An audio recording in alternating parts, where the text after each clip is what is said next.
warahmatullahi wabarakatuh. Pertama-tama yang kami hormati Ibu Ketua Dharma Wanita RSUD Tidar Kota Magelang. Yang kami hormati pengurus Dharma Wanita RSUD Kota Magelang.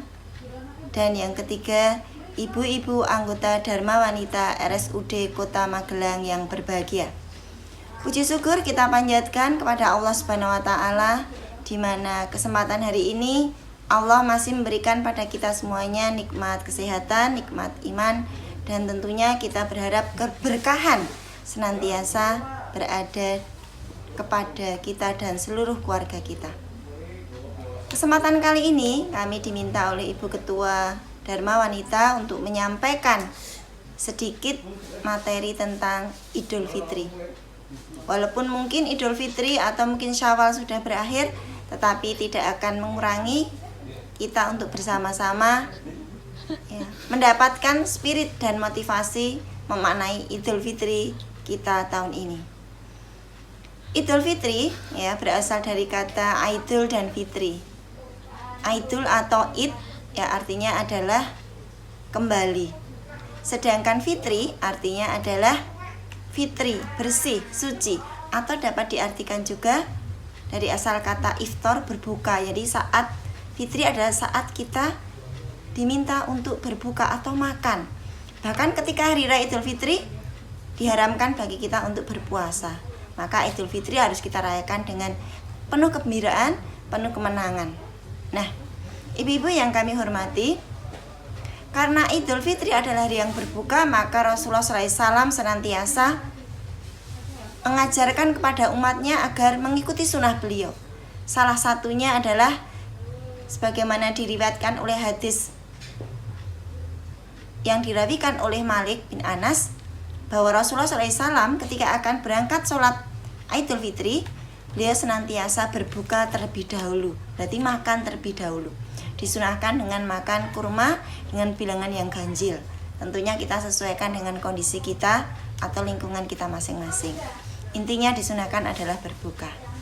Nah, kembali kepada makna Idul Fitri, bahwa setelah 30 hari kita bersama-sama berpuasa, menjalankan ibadah puasa, menahan hawa nafsu makan, nafsu minum, nafsu syahwat dan sebagainya, maka setelah hari raya Idul Fitri diharapkan kita itu kembali menjadi pribadi yang fitri. Karena arti Syawal sendiri adalah peningkatan. Maka diharapkan setelah kita selesai menjalankan ibadah puasa, maka Syawal dan bulan-bulan berikutnya keimanan dan ketakwaan kita kepada Allah itu semakin meningkat. Allah menyukai hambanya yang senantiasa istiqomah di dalam ibadahnya. Maka diharapkan 11 bulan berikutnya, apapun yang sudah kita lakukan, amal ibadah, amal kesolehan, dapat terus kita lakukan, kita tingkatkan di 11 bulan yang lainnya. Bukan berarti setelah lebaran maka kita kembali kepada titik awal. Artinya apa? Ibadah kita semakin menurun, amal kebaikan kita semakin menurun. Diharapkan adalah sebagaimana Quran surat Al-Baqarah ayat 183, bahwa akhir dari ibadah puasa kita adalah meningkatkan derajat kita menjadi derajat orang yang bertakwa. La'alakun tatakun, artinya adalah semakin bertakwa. Yang saat ini kita sudah beriman, sudah bertakwa, maka diharapkan setelah Idul Fitri keimanan kita semakin bertambah, dan terus bertambah. Itulah tujuan akhir dari kita menjalankan ibadah puasa Ramadan. Nah, dalam istilah Jawa, kalau kita mengenal Idul Fitri, kalau di dalam masyarakat Jawa mengenal Idul Fitri itu dengan lebaran. Asal katanya adalah 4, lebar, lebur, kemudian luber dan labur. Sekarang kita bahas satu persatu. Lebar, apa maksud lebar? Lebar artinya adalah lebar dari kemaksiatan. Ketika kita lebaran, maka kita sudah menghilangkan segala kemaksiatan yang ada dalam diri kita. Kemudian yang kedua adalah lebur. Lebur artinya adalah kita menghapus dosa kita.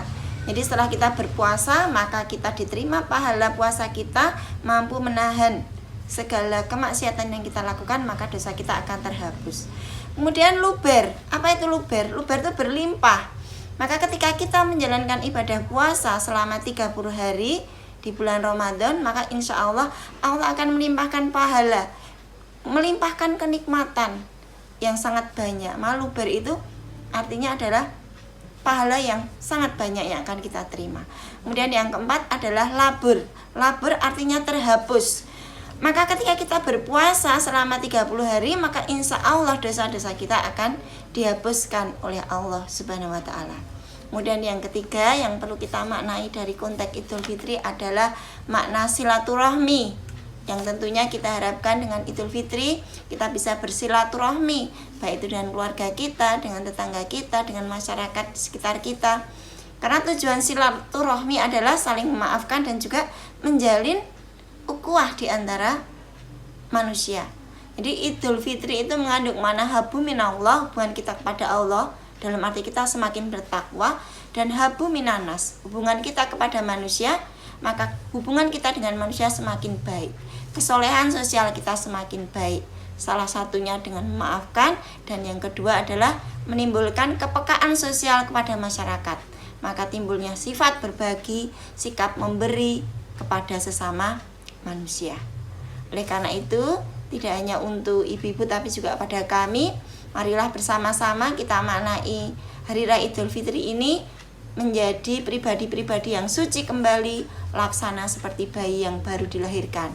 Dan yang kedua adalah kita hidupkan makna Syawal yang artinya adalah peningkatan, agar kita di bulan-bulan berikutnya menjadi orang yang semakin bertakwa kepada Allah Subhanahu wa ta'ala.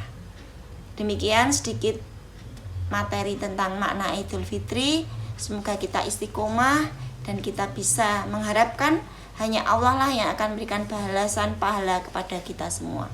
Sebelum materi kami tutup, ada sedikit pantun yang akan kami sampaikan. Ikan tongkol nyangkut di gigi, para santri makan kuaci. Hati dongkol buanglah pergi, Idul Fitri hari nan suci. Demikian dari kami ucapkan taqabbalallahu minna wa minkum minal aidin wal faizin. Mohon maaf lahir dan batin. Wassalamualaikum warahmatullahi wabarakatuh.